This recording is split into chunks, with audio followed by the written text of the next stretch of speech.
Gente, tudo bem? Como é que vocês estão? Vamos estudar hoje, aliás, vamos iniciar hoje, meus queridos, o estudo do Estatuto da Criança e do Adolescente. Vejam vocês que, na verdade, o Estatuto ele possui disposições quanto aos aspectos civis da vida da criança e do adolescente. Então, questões de guarda, de tutela, de viagens para o exterior, de viagens nacionais, todas elas são regulamentadas pelo Estatuto da Criança e do Adolescente. Mas, por outro lado, essa lei ela também regulamenta aspectos criminais vinculados à criança e ao adolescente. Por outras palavras, algumas disposições quanto a crimes especialmente relacionados com crianças e adolescentes são regidas pelo Estatuto da Criança e do Adolescente, bem como quando o adolescente ou a criança eventualmente pratiquem algum ato infracional que é análogo a algum crime, por exemplo, quando um adolescente mata uma pessoa, esse adolescente também ele será regulamentado pelas disposições do Estatuto da Criança e do Adolescente. Então, ao longo das nossas aulas, nós vamos dar um enfoque principal para os aspectos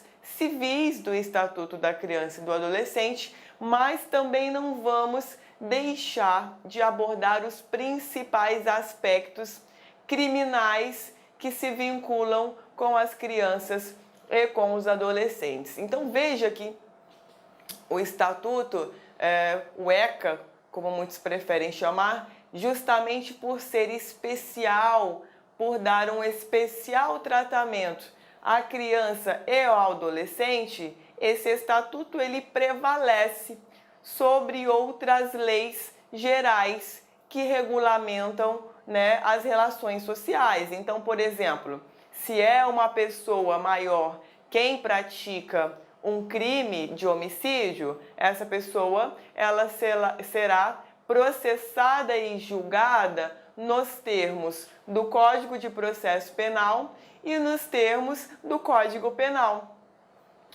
No entanto, quando um adolescente ele pratica um ato infracional análogo ao crime de homicídio, por exemplo, esse adolescente será processado e receberá uma medida protetiva ou socioeducativa, nos termos do que é estabelecido pelo Estatuto da Criança e do Adolescente, justamente por quê? Porque o ECA ele é uma disposição especial e que, muito embora nós tenhamos a previsão do crime de homicídio no Código Penal, nós devemos, nessa hipótese, aplicar o Estatuto da Criança e do Adolescente. Então, ao longo das nossas aulas, nós vamos priorizar a leitura daqueles artigos que são os mais importantes do Estatuto, e aí em alguns temas, em alguns tópicos eu vou tentar deixar a matéria um pouco mais leve, sem estar muito maçante com a leitura de artigos, mas ainda assim esses principais artigos eles vão ser mencionados no curso das aulas, justamente porque são eles os objetos de incidência de cobrança nas provas que possuem esse tema como conteúdo programático, tá, pessoal? Então, 90% da cobrança em provas de concurso que versam sobre o Estatuto da Criança e do Adolescente justamente abordam dispositivos legais, que nós dizemos. Então, abordam lei seca. Nós temos poucas cobranças sobre doutrinadores, poucas cobranças sobre posicionamento dos tribunais superiores, ok? Então, dando início, meus queridos, ao estudo da aula de hoje, vamos trabalhar com as generalidades no tocante ao Estatuto da Criança e do Adolescente. Então, com o advento do ECA, nós sempre iniciamos e cuidamos da interpretação da lei com base na doutrina da proteção integral, tanto da criança quanto do adolescente. Então, qual é a mentalidade do Estatuto da Criança e do Adolescente, pessoal? É o de que todas as medidas que são tomadas no curso de um procedimento de natureza civil ou no curso de um procedimento de natureza penal, eles deverão sempre priorizar a proteção integral da criança e do adolescente. Veja que o ECA, ele estabelece que a criança, ela possui até 12 anos incompletos, ou seja, 11 anos e 11 meses, 11 anos, 11 meses e 25 dias. No entanto, quando o adolescente completa 12 anos de idade, e aí nós temos um lapso até 18 anos incompletos, a ele, ele será tratado então como adolescente. Isso é de memorização obrigatória. Portanto, criança é aquela pessoa cuja idade não ultrapassa 12 anos e adolescente é aquela pessoa cuja idade está entre 12 anos completos e 18 anos incompletos. Então, aqui a gente trabalha, 12 anos, 18 anos incompletos, ok? Completou 18 anos, então esse adolescente, ele não mais é considerado adolescente, ele é adulto agora. E aqui nós temos menor de 12 anos, que é a caracterização da criança. Ok, pessoal? Tem um detalhe que agora existe uma nova nomenclatura que se chama jovem, que veio com o advento do Estatuto da Juventude. Então, de acordo com esse estatuto, veja, o que esse estatuto faz? Na verdade, ele estabelece algumas diretrizes para a implementação de políticas públicas no tratamento dos jovens, ou seja, medidas para, por exemplo, inserir o jovem no mercado de trabalho, dar um tratamento à educação efetivo para esse jovem, ou seja, medidas sociais que podem, de alguma maneira, auxiliar o jovem. Veja que essa nomenclatura jovem, ela não consta no Estatuto da Criança e do Adolescente, mas ela está agora em voga. Tem muito sido comentada essa terminologia do jovem. Quem é o jovem? Aquele que tem 15 anos completos e 29 anos completos. Então, dos 15 aos 29, a pessoa ela é considerada jovem, ok? Então, fiquem atentos com essas três terminologias, tá? O Estatuto da Criança e do Adolescente abrange criança e adolescente. No entanto, saibam que existe essa terminologia que é destinada para o jovem, que é aquele que possui entre 15 anos completos e 29 anos completos. Tudo bem? Então veja que criança nós trabalhamos com menor de 12 anos, adolescente com 12 anos, desde que seja menor. Quais são os diferenciais quanto à criança e ao adolescente trazidos pelo Estatuto? Então o ECA, ele traz ele regulamenta algumas formas de tratamento que se diferenciam com relação à criança e ao adolescente. E por essa razão, pessoal, é que o ECA, ele classificou criança e classificou o adolescente. Veja que quando nós trabalhamos com a colocação em família substituta, que mais adiante nós vamos saber quando e como e em quais circunstâncias isso acontece, com relação à criança, ela deve ser ouvida e a opinião dela é considerada no momento em que a decisão judicial para a colocação na eventual família substituta for tomada. Então, o magistrado, o Ministério Público, eles vão ouvir a opinião dessa criança. Com relação ao adolescente, ou seja, de 12 anos até 18 anos incompletos, é muito maior a responsabilidade do magistrado e vinculação do juiz com relação ao adolescente. O adolescente, ele deve consentir a colocação dele em família substituta. Então veja que, por exemplo, se eu tenho uma criança e essa criança em alguns momentos conviveu com essa família substituta, o magistrado ele vai ouvir essa criança. Se porventura essa criança ela demonstrar que gostou da família substituta, mas não muito, o magistrado ele vai considerar esse posicionamento da criança, mas com base na proteção integral da criança. Lembra do slide anterior? Com base na doutrina da proteção integral da criança, pode ser que o magistrado ainda assim determine a colocação dessa criança nessa família substituta. No entanto, com relação ao adolescente é diferente. O adolescente ele vai ser ouvido e se ele porventura disser, olha, eu não quero ser colocado em família substituta, não nessa família substituta, veja que o magistrado, o juiz, ele não vai poder colocar esse adolescente nessa família substituta, ok? Então aqui o consentimento do adolescente é essencial para a inserção desse adolescente em uma família substituta.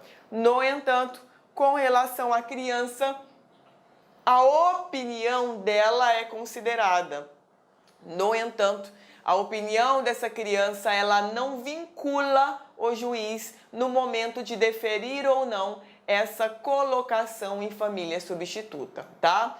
Também, com relação à prática de ato infracional, pessoal, quando a criança pratica um ato infracional análogo a um crime ou análogo a uma infração penal, veja que ela vai receber uma medida protetiva, que depois, no segundo momento, a gente vai aprender detalhadamente do que se trata. Com relação ao adolescente, ou ele vai receber uma medida protetiva, ou ele vai receber uma medida socioeducativa. Então, nas próximas aulas, a gente vai aprender justamente o que são as medidas protetivas e o que são as medidas socioeducativas. Medida socioeducativa somente se aplica para o adolescente, pessoal, e isso despenca em prova de concurso, tá? A terceira diferença com relação às viagens nacionais, com relação à criança, em regra, ela não vai poder viajar sozinha, ou seja, desacompanhada dos pais ou desacompanhada dos representantes legais. No entanto, com relação ao adolescente, este sim vai poder realizar viagens nacionais sozinho, ok? Por isso que muitas vezes a gente constata nos aeroportos alguns adolescentes transitando sozinhos, desacompanhados dos pais ou responsável, justamente porque o adolescente ele pode. No entanto, com relação à criança, ela sempre tem aquele crachazinho no avião, justamente porque, em regra, ela não vai poder viajar sozinha e nós temos pouquíssimas hipóteses em que ela pode. E mesmo nessas hipóteses em que ela pode, é necessário uma autorização expressa dos pais. Então veja que essas são as três principais diferenças que o Estatuto da Criança e do Adolescente concede a essas pessoas, ok? Então, o tratamento diferenciado para a criança e para o adolescente, em algumas situações, se dá de forma diferente. E por essa razão é que o ECA, ele justamente classificou criança até 12 anos incompletos e adolescente dos 12 anos aos 18 anos incompletos, ok? Dentro do Estatuto da Criança e do Adolescente, nós trabalhamos com uma questão principiológica quando nós vamos interpretar as normas, os artigos que estão inseridos no ECA.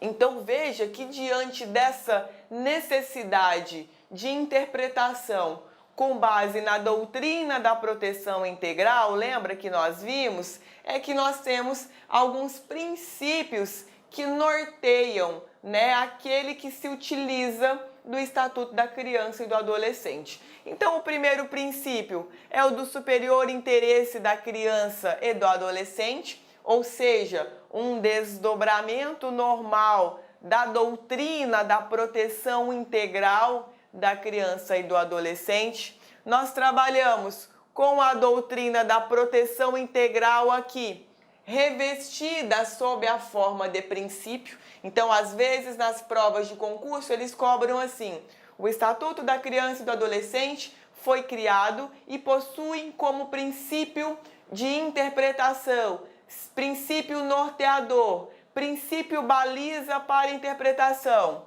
superior interesse da criança e do adolescente e proteção integral, ok?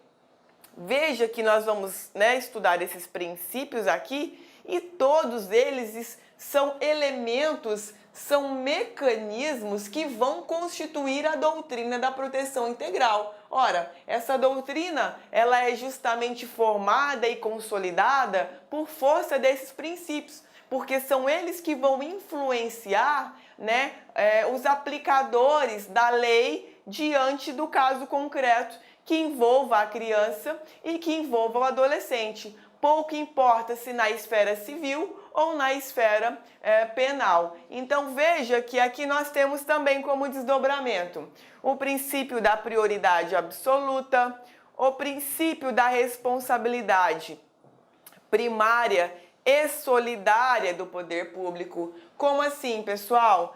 Responsabilidade primária, porque é dever do Estado fornecer e efetivar, né, os direitos e garantias fundamentais das crianças e do adolescente. Por isso que muitas vezes nós temos o quê? Colocação em família substituta. Significa dizer o quê? Como os pais eles não estão fornecendo, né, os mecanismos necessários para efetivar os direitos da criança ou do adolescente, exemplo, saúde, moradia, a gente vai ver direito da brincadeira, direito ao lazer, o Estado, acima de todos, tem esse dever primário aqui, essa responsabilidade primária de efetivar os direitos dessas crianças e do adolescente. E aí nós temos aqui também a palavra solidária, porque solidária no sentido de que, às vezes, junto com os pais ou com os representantes legais, o Estado ele vai fornecendo a efetivação desses direitos. Então, por isso, responsabilidade primária, primária no sentido de que cabe ao Estado, acima de qualquer pessoa, a efetivação da dignidade dessa criança e desse adolescente, e solidária porque nada impede que, embora os pais ou representante legal ou responsável estejam cuidando dessa criança ou do adolescente, o Estado também complemente esse cuidado, essa efetivação dos direitos fundamentais. Tudo bem? Aí, dando sequência, nós temos intervenção precoce. Na intervenção precoce, gente, nós trabalhamos com o seguinte raciocínio. O Estado, ele não deve agir de maneira leviana quando ele intervém em um seio familiar. Então veja que, por exemplo, para o Estado determinar a perda do poder familiar, que a gente vai ver mais adiante, o Estado ele não pode ser precipitado. Ele deve intervir somente quando se demonstrar imprescindível extremamente necessário. Então, uma intervenção precoce do Estado, ela não é abalizada, ela não é autorizada pelo Estatuto da Criança e do Adolescente. Então, por exemplo, suponhamos que o Conselho Tutelar tenha recebido uma ligação dizendo que fulana de tal, no bairro tal, está maltratando uma criança. Veja que com base apenas nessa informação anônima, o Estado ele não pode chegar lá através do Conselho Tutelar e simplesmente determinar que a criança seja colocada em uma família substituta, que a criança ela seja remanejada para o lar da criança, né? Não pode simplesmente, de maneira precipitada, afastar esses pais do poder familiar. O conselho ele deve reunir alguns elementos mínimos, né, para que seja autorizada a intervenção do Estado, porque muitas vezes essa denúncia, por exemplo, ela pode ter sido embasada simplesmente para ocasionar transtorno naquele seio familiar. Então, esse princípio, ele veda justamente isso, que essa intervenção precoce, ela seja responsável por desconstituir um seio familiar. Tudo bem, pessoal? Em seguida, nós trabalhamos como desdobramento da intervenção precoce, também a intervenção mínima. Claro, se o Estado ele não pode agir de forma leviana, naturalmente que ele deve intervir minimamente nas relações familiares, no contexto social ao qual estão inseridos a criança e também o adolescente, tá? Também trabalhamos com o princípio da proporcionalidade. Ora, o Estado, em razão da intervenção precoce, em razão da intervenção mínima, ele deve ser proporcional quando ele for interferir no contexto familiar, seja pela prática de algum ato infracional por adolescente, seja pela necessidade de afastamento dos pais ou responsável da criança ou do adolescente daquele contexto familiar. Então veja que o Estado ele deve tomar medidas extremamente proporcionais. Então, por exemplo, constatada uma denúncia de que a genitora, a mãe, maltrate uma criança. O Conselho Tutelar ele não pode simplesmente, mesmo depois de investigado, mesmo depois de constatado que essa criança ela era maltratada pela genitora, o Estado não pode tirar do poder ou afastar do poder familiar a mãe e o pai. Porque veja, o pai, ele não maltratava aquela criança. Muitas vezes ele nem tinha o conhecimento desses maus tratos. Então o Estado, ele deve ser proporcional. Então ele pode até afastar a mãe do exercício do poder familiar, mas ele não pode tirar o pai também, não pode afastar o pai, né, dessa criança. Haja vista que nós precisamos obedecer à proporcionalidade quando o Estado entende que é o momento de intervir. Tudo bem, pessoal? Ainda nesse contexto, nós trabalhamos com o princípio da responsabilidade parental.